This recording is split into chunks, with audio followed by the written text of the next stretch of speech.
Guys, this is a quick review of this dog roller from Migros. The name is Walhouse Mole Apate Maternello of Migros Kitchens, and this is cheap option if you are searching for dog to make pizza or any bread you need.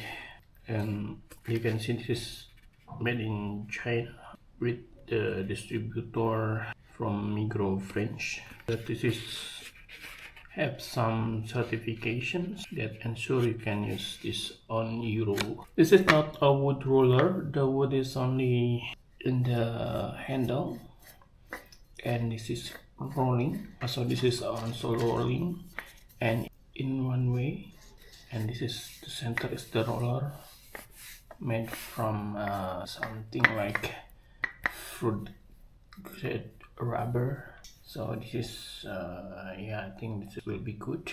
I have no problem with this. And sometimes rubber roller will be better if you use the rubber, because some kind of flour may be better if you use the rubber like this. And this is easy to use to roll for small pizza or something you make dog.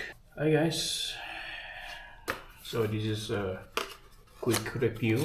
I hope you make this video give you a benefit. See you later. Have a nice day.